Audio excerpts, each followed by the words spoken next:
Hi అండి, welcome back to my channel. ఈరోజు అయితే సింపుల్గా కాకరకాయ ఫ్రై చూపిస్తానండి. ఇది ఆయిల్ తీసుకొని కడాయిలో కాకరకాయ ముక్కలు అయితే వేసేసి ఫ్రై చేసుకుందాం.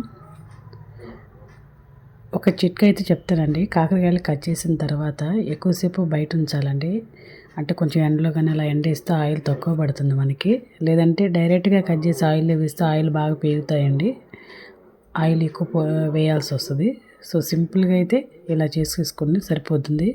వంటలను కూడా సింపుల్గా చేసేసుకోవచ్చండి. చూస్తున్నారు కదా. సో డైరెక్ట్గా ఆయిల్లో వేసేసాను. నేను ఇంకా ఆనియన్స్, తాలింపు గింజలు ఏమైతే వేయలేదు. సింపుల్గా చేసేసుకుందాం. సో ఇప్పుడైతే మంచిగా కలబెట్టుకొని మూత పెట్టేసుకుందాం. ఒక 5 నిమిషాల తర్వాత చూడండి ఎలా ఫ్రై అయ్యాయో.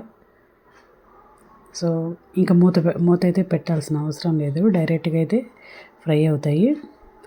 ఇవి ఫ్రై అయ్యేలోపు మనం ఏం చేద్దామంటే కాకరకాయకి కావాల్సిన కారం అయితే ప్రిపేర్ చేసుకుందామండి.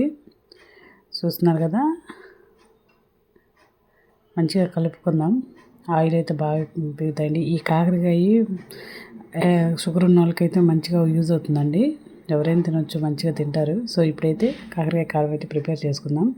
ఒక గిన్నెలో 2 స్పూన్లు కారం అయితే వేస్తున్నాను. మీకు కారం ఎంత కావాలో చూసుకొని అదైతే వేసుకోండి.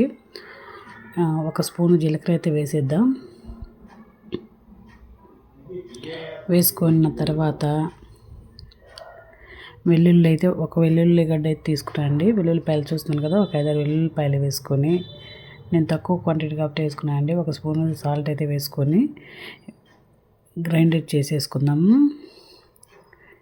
మొత్తం కలిపేసి చూడండి, బరగబరగ్గా చేసుకోవాలి, మెత్తగా వద్దండి. ఇలా బరగబరగ్గా చేసుకుంటే తినేటప్పుడు బాగుంటుంది. ఫ్రై అయ్యే లోపు దాంట్లో అయితే యాడ్ చేసేద్దాము వెల్లుల్లి కారాన్ని. అయితే సింపుల్గా అయిపోయిందండి. బ్యాచిలర్స్ అయినా వంటరానులైనా ఎవరైనా చేసుకోవచ్చు సింపుల్గా. సో ఈ వీడియో అయితే మీకు నచ్చుతుంది అనుకుంటున్నాను. చూడండి, ముందే వేస్తే కరివేపాకు అనేది మాడిపోతుందని నేను వేయలేదండి. అందుకే లాస్ట్లో యాడ్ చేస్తున్నాను. ఫ్రెష్గా బాగుంటుందండి అప్పటికప్పుడే వేసుకుంటే.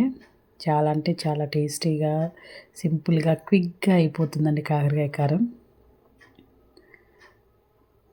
సైడ్ డిష్కి బాగుంటుందండి. పప్పుల్లో కానీ, టమాటా పప్పు లేదంటే ఆకుకూర పప్పుల్లో కానీ బాగుంటుంది సైడ్ డిష్గా. కరకరలాడుతుంటుందండి ముక్కలు అనేవి. చూడండి, చాలా అంటే చాలా బాగుంటుంది. మీరు కూడా ట్రై చేసి మీకు ఎలా కుదిరిందో మీ ఫీడ్బ్యాక్ నాతో షేర్ చేసుకోండి. థ్యాంక్ యూ అండి. Thank you very much. Thank you for watching.